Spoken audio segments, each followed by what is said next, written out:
bonjour et bienvenue à Impact Pod. Alors moi c'est TK, l'américain de ce groupe d'amis réunis par le rugby, et c'est Noël, et ce Noël, notre pack va s'élargir. Ça fait un bon moment que je voulais faire un épisode sur l'idée de rugby solidaire. On a la chance d'avoir des invités, des interviews dans cette podcast avec des personnes connues et très souvent ils ont à côté quelque chose qui leur tient à cœur, une activité humanitaire ou sociale. Donc plutôt de faire un grand épisode sur le rugby solidaire, j'ai décidé de faire cette mini-épisode, on va dire, des épisodes plus courtes, mais dans laquelle chacun peut centrer sur un seul association, une action ou un sujet pour leur donner un peu plus de spotlight pour mieux les mettre en lumière. Donc ce Noël, dans ce mini-série Rugby Solidaire, nous allons à la rencontre de plein de personnes différentes pour découvrir leur association ou le sujet, pour mieux comprendre comment ils aident les autres. Et comment vous aussi, nos chers amis, nos chers écouteurs, comment vous pouvez les aider. Comme on dit aux States, Christmas is a time of giving and sharing, donc c'est un moment de donner et de partage.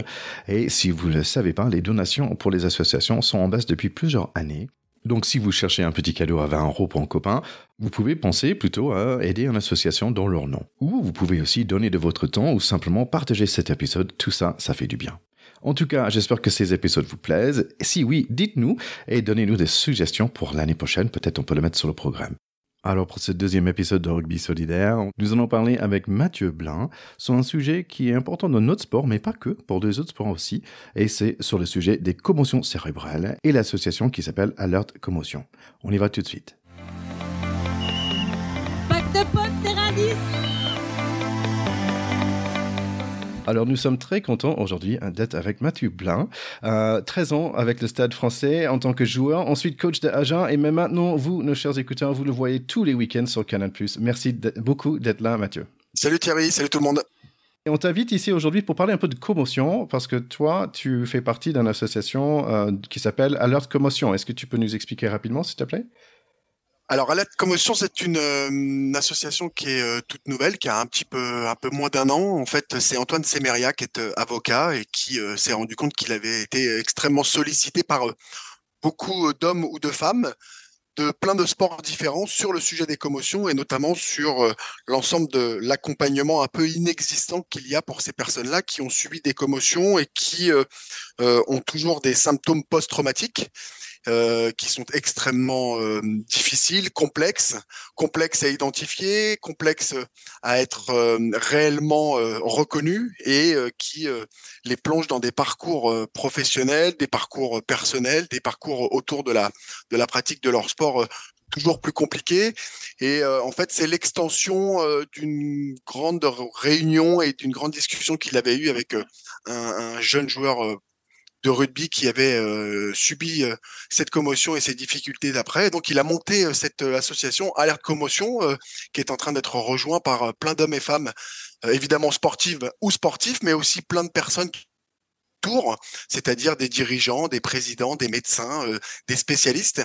Et donc l'idée, c'est vraiment d'essayer d'accompagner en premier toutes ces personnes-là, évidemment sensibiliser autour du sujet des conventions, qui est un sujet qui appartient à l'ensemble des sports et pas du tout que aux sports de contact ou de combat, et qui appartient bien sûr à toute la population parce qu'on entend et on lit souvent les commotions autour des sportives et sportifs professionnels, mais ça concerne évidemment le monde amateur. Jean-François Sherman, qui est un neurologue qui travaille énormément autour de ce sujet-là depuis très longtemps, me disait assez récemment qu'il y avait plus de 100 000 commotions, tous sports confondus chez les amateurs, Wow. bien sûr chez les enfants, et que c'est un sujet de santé publique. C'est incroyable. Oui, c'est un sujet qui me touche beaucoup parce que aussi, en tant que joueur de foot américain avant, on connaît très bien des commotions, comme on a des grosses casques, mais en fait, on a tendance de monnaie avec la tête. Il y a beaucoup de tête contre tête. Donc, c'est un sujet qui est proche à mon corps. J'imagine, toi aussi, en tant que joueur, est-ce que tu en as subi ? Oui, moi j'en ai subi quand j'étais junior, c'était plutôt dans les années 98-99, et j'en ai subi une grosse en Coupe d'Europe, et j'ai d'ailleurs subi ce qu'on appelle le syndrome de l'automate, c'est-à-dire que j'ai fait absolument tout le match alors que j'étais commotionné et ça n'avait pas été vu puisque je n'avais pas reçu soit un gros plaquage, soit une percussion qui m'avait laissé au sol. Il n'y avait rien eu de particulier. Le syndrome de l'automate, c'est de réaliser l'ensemble de ce que tu dois réaliser. Donc moi, j'étais lanceur, j'ai pu lancer à 15 mètres de longueur. J'ai plaqué, j'ai fait des mêlées et je me suis réveillé dans les vestiaires en pleurs, en ne sachant plus où est-ce que j'étais. Je ne comprenais pas ce que je faisais à cet endroit-là, ce qui évidemment a marqué un peu tous les copains et coéquipiers parce qu'au départ, ils se disaient un peu bizarre puisque faire tout le match. C'était dans les années 2003, 4, 5, je sais pas. J'ai eu la chance, moi, d'être accompagné par le docteur Alexis Savigny, qui est d'ailleurs le médecin de l'équipe de France pour le deuxième mandat de Fabien Galtier, qui travaillait déjà autour de ce sujet-là avec Jean-François Sherman. Et donc, j'ai bien sûr passé une nuit à l'hôpital de surveillance, IRM, et puis il y a eu une reprise très adaptée, mais il n'y avait pas encore la réalité de tous les protocoles qui sont évidemment insuffisants, mais qui existent beaucoup. Je parle du rugby professionnel, même si il y a des adaptations dans le rugby amateur. Donc oui, moi je l'ai vécu. J'ai la chance de ne pas avoir de séquelles post-traumatiques, ou en tout cas, je n'en ai jamais ressenti le moindre effet, mais que ce soit en tant que président du syndicat des joueurs professionnels de rugby entre 2010 et 2012, juste après, ou en tant que manager général à Agen ou directeur général à Suresnes, et comme tu disais en tant que consultant sur Canal+, moi je suis extrêmement alerté et sans transigence autour de tout ça. S'il y a un premier tips que tous les personnes qui vont nous écouter doivent avoir, c'est que quelle que soit leur place sur un terrain ou sur une aire de sport, lorsqu'il y a une personne, petite ou grande, qui montre des signes après avoir reçu un choc, ils doivent absolument sortir cette personne du terrain. On ne doit pas rester sur le terrain. Ouais, en fait, c'était une question que j'avais pour toi. Est-ce que, par exemple, s'il y a des parents qui nous écoutent pour leurs enfants ou pour des joueurs de Lomange, est-ce que tu peux nous dire, mais quels sont des symptômes? En fait, un des raisons, c'est important pour moi récemment. J'ai arrêté du rugby, mais maintenant, je fais un peu de crave, un peu de self-defense. On a fait un petit truc où je devrais faire un espèce de take-down, un plaquage. Et d'un coup, j'ai tapé le mec et en fait, je lui ai demandé, mais est-ce que ça va? Parce que moi, j'étais sonné et pendant presque un mois après, j'étais un peu, je sais pas, j'étais pas bien et je me demandais après, est-ce que j'ai eu un petit mini commotion ou pas? Mais est-ce que tu peux nous dire, mais quels sont on va dire, les premiers signes d'un commotion? Je vais répondre à ta question, mais en restant à ma place. C'est-à-dire que dans ce sujet-là, ce qui est très important aussi, c'est que tout le monde reste à sa place et qu'il n'y a évidemment que les médecins et les neurologues, en tout cas le corps médical, qui doit pouvoir être lui-même formé. Et ça, c'est un sujet central, hein. Énormément de personnes appartenant au corps médical dans tous les sports en France, évidemment professionnels, mais surtout amateurs, n'ont pas encore les bonnes formations pour détecter. Ce qu'on pourrait peut-être dire de manière très vulgarisée, c'est-à-dire que quand on prend un ballon de football qui arrive à pleine vitesse et qu'on essaie de mettre une tête pour mettre un but, ou qu'on le prend dans la tronche sans faire exprès, lorsque au judo, on tombe très fort sur le tatami, un peu la tête la première, lorsque on fait du vélo et qu'on a une chute, qu'on tombe sur l'épaule sans penser que la tête est percutée, mais on n'en est pas sûr. Quand on joue au rugby et qu'il y a un choc épaule contre tête ou un passage de tête au sol et que la personne semble être un petit peu sonnée, je reprends ton mot, semble être un petit peu KO, il ne doit pas y avoir d'éponge magique, il ne doit pas y avoir tout de suite la relever et la remettre debout, parce qu'on sait très bien qu'il faut toujours laisser les personnes bien au sol, plutôt prendre les cervicales sans du tout les bouger le temps que les spécialistes du corps médical arrivent. Et quand les personnes se relèvent, moi j'ai pour habitude de dire que on ne doit jamais oublier de les faire sortir. On les fait sortir du terrain. Lorsqu'il y a des sports où il y a des protocoles qui permettent assez rapidement de dire à la personne peut re-rentrer sur le terrain, pourquoi pas, même si on sait que même au niveau professionnel, on s'aperçoit que c'est pas toujours à 100% bien réalisé. Et c'est pour ça d'ailleurs qu'il y a des médecins indépendants dans le rugby professionnel. Mais quand souvent sur les terrains de sport de France et de Navarre, où il n'y a pas de spécialiste, la personne qui est un petit peu étourdie ou qui a des symptômes un petit peu d'être un peu KO, un peu vaseux, et ben la personne elle doit sortir et elle doit pas finir son match, quand bien même on pense toujours que l'enjeu du match est plus important.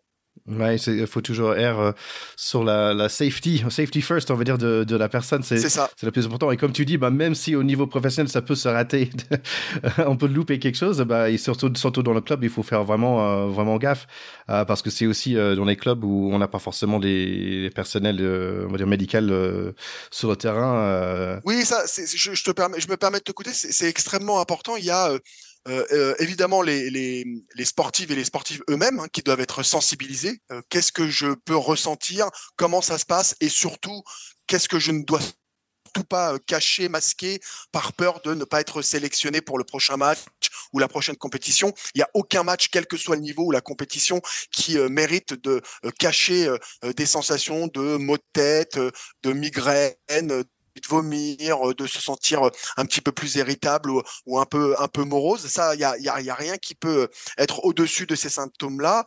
Bien sûr, l'ensemble des entraîneurs, le staff médical dirigeant et presque les bénévoles, toutes les personnes qui sont autour de ceux qui sont en activité doivent être sensibilisés pour collectivement, et je dis bien collectivement, non pas s'opposer ou se dire qu'il y en aurait qui seraient trop, d'autres qui sont pas assez, mais ensemble, main dans la main, tous les sports confondus, évidemment, chez les plus jeunes, chez les filles et chez les garçons, pouvoir tout de suite faire en sorte que la personne qui, au vu de tout le monde, et c'est souvent le cas, a reçu un choc, quel que soit le choc, puisse sortir du terrain pour s'assurer que soit il peut retourner sur le terrain, soit, moi je conseille en tout cas chez les plus jeunes, qu'il y ait surtout la consultation d'un médecin dès le lendemain, et puis ce sera pour le week-end d'après, quoi. Ouais, moi je vois dans mon cas l'année dernière, j'ai pas forcément bien réagi, où en fait je me disais non, ça va. J'étais dans un brume en fait pendant 3-4 semaines, j'étais très négatif, très grognon, et en fait je disais en fait j'ai pas envie de recontinuer le sport. J'ai envie de continuer le sport, mais j'aurais dû peut-être aller voir un médecin à ce moment-là. Donc c'est super important parce qu'il peut y avoir des séquelles plus tard, et si j'ai bien compris aussi, si on a un commotion, ça peut être plus rapidement, on peut avoir un deuxième si c'est bien le cas. Oui, là aussi, les médecins en parleraient encore mieux. Si on est pendant un match ou une compétition, lorsqu'il y a un choc, on veut absolument que les pratiquants sortent du terrain et a priori ne rentrent pas pour la plupart, sauf, on va dire, au monde professionnel extrêmement entouré. C'est parce que le risque d'en avoir une seconde qui serait éventuellement est beaucoup plus fort. Ça, c'est un premier risque. Le deuxième risque, c'est que lorsqu'on a été choqué, quelle que soit la discipline, on peut se blesser encore plus à un autre endroit. On peut se faire une cheville, un genou, une épaule ou autre chose parce que le corps est en souffrance et on n'a plus les mêmes réflexes, on n'a plus la même acuité à pouvoir continuer le match. Et plus on est jeune, mais ça vaut aussi bien sûr pour les plus vieux. Mais moi, ce qui m'importe aussi, c'est vraiment toute notre jeunesse et tout sport confondu, c'est que lorsqu'il y a eu une commotion, il faut absolument avoir une période de repos. Et celle-ci, c'est évidemment le médecin et le neurologue qui doit la donner, 1 semaine, 2 semaines, 3 semaines ou plus, pour laisser le temps au cerveau de se reposer complètement, comme une déchirure, comme une entorse, comme après une opération. On parle de protocole de cicatrisation ou protocole de soins, parce que si on ne respecte pas ça, on affaiblit évidemment l'ensemble du processus et on peut être sujet à faire plus des commotions cérébrales. Donc, c'est un engrenage extrêmement négatif, on va dire. Ouais. Donc, c'est un sujet super important, et pas juste pour notre sport à nous, mais pour tous les sports, comme tu as bien dit. Est-ce que, donc là, l'association Alerte Commotion est dans ses débuts, comme tu as dit, ça a commencé en 2023. C'est quoi le roadmap pour la suite? Qu'est-ce que tu as envie de faire dans l'avenir par rapport à ce sujet? Alors, Alerte Commotion, elle est en train de réunir vraiment de plus en plus de personnes qui les unes et les autres travaillent un peu de leur côté au service de l'association. C'est référencer lorsqu'il y a quelqu'un qui habite dans le Jura, quelles sont les structures autour du suivi de la commotion, d'experts qu'il y a autour du département ou dans la région. C'est évidemment chacun essayer de déployer le maillage de contacts pour faire grossir l'ensemble des disciplines et de ne laisser aucune discipline sur le côté. Bien sûr, prendre plein de bons conseils lorsque les disciplines sont entre guillemets bien avancées. Alors le rugby peut se targuer d'avoir et de continuer à essayer de travailler très fortement là-dessus, mais on s'aperçoit que pour pouvoir endiguer les commotions cérébrales, il faut énormément sur les règles et le rugby a encore énormément d'évolutions de règles à faire, par exemple pour pouvoir mettre de côté le plus possible ces sports. Donc c'est de discuter avec les différentes fédérations, avec les différentes instances pour voir comment collectivement on peut réfléchir à ces changements de règles. C'est évidemment de réfléchir avec d'autres courants qui sont en train de se mettre en place à la création d'un numéro vert doute d'un parent, d'un papa, d'une maman, d'un frère ou d'une sportive ou d'un sportif comme toi, par exemple, qui a un doute, de pouvoir avoir un numéro à appeler et tout de suite être pris en charge dans l'accompagnement et dans le fléchage de ce qui doit être fait et de continuer, et ça c'est plutôt le côté juridique, de voir comment ça pourrait être reconnu comme quelque chose qui empêche des personnes à pouvoir retourner au travail, à travailler toute une journée sans que ce soit aménagé, etc., etc. Donc voilà, il y a énormément de chantiers. Et nous, on va surtout essayer de se concentrer, parce qu'il y a plein d'autres mouvements qui font des choses très positives, sur accompagnement de ces personnes dans le parcours post-traumatique avec des symptômes qui persistent, essayer de faire en sorte aussi que les praticiens du monde médical se mettent d'accord, parce que certains disent que quand quelqu'un a une mauvaise humeur ou est irritable après une commotion, ça n'a rien à voir avec la commotion, c'est plus que la personne doit aller voir un psy parce que ça irait pas bien dans sa vie. Et il y a un gros courant qui dit n'importe quoi lorsque c'est très récent, très collé à l'événement traumatique, on ne peut pas balayer d'un revers de main le fait qu'il pourrait y avoir de la causalité. Donc on va essayer nous d'accompagner ces parcours-là. Ouais, écoute, comme tu dis, déjà je trouve qu'on a fait beaucoup de chemin depuis 20 ans, on va dire, par rapport à ça, mais comme tu dis, il reste du chemin à faire, donc merci pour le temps que tu donnes à ce sujet, parce que quand même dans tous les sports c'est super important. Mathieu, j'aimerais bien que tu reviens à un autre moment quand tu veux pour parler de ce sujet et d'autres. Eh ben, écoute, un très grand merci. Ce qui est super important, c'est d'être vraiment tous ensemble, les uns à côté des autres. Il n'y a pas plus important. Alerte commotion, alerte-commotion.com. C'est évidemment là où vous pouvez vous balader pour essayer d'aller prendre des contacts ou demander à ce que vous soyez aidé. Et je me répète, mais je crois que c'est le plus important. Mais tu sais très bien que ces sujets-là opposent plus qu'ils ne rassemblent. Ça concerne tout le monde, nos plus jeunes, nos plus vieux, les amateurs et les professionnels, et bien sûr tous les sports. Super, merci beaucoup. Salut. Merci beaucoup à Mathieu d'être passé sur l'émission pour parler de ce sujet très important, je pense, dans notre sport et pas que. Je pense que ce qui est important aussi, c'est de savoir si vous jouez, si vous êtes dans un club, chaque club, il faudrait vraiment avoir un protocole pour savoir qu'est-ce qu'on fait quand quelqu'un a potentiellement une commotion cérébrale, pour comment bien gérer les choses. Et de prendre soin les uns des autres à ce niveau-là. Et si vous, en tant que joueur, si vous jouez, ou si c'est un autre sport, comme pour moi dans le Krav Maga, si vous sentez que tiens, je suis pas au top et il y a quelque chose qui va pas, allez voir le médecin, ça va jamais faire du mal, donc c'est une très bonne idée, parce que c'est quand même un sujet très sérieux et il faut pas le prendre à la légère. Il y a aussi un film qui s'appelle Concussion en anglais, ou Seul contre tous, avec Will Smith, l'année, c'était 2015, il me semble, sur ce sujet de commotion cérébrale et l'importance et le sérieux qu'il y a, en fait, surtout avec les joueurs professionnels. Donc voilà, donc le message ici, c'est ne le prend pas au léger, les commotions cérébrales, et prenez soin de vous.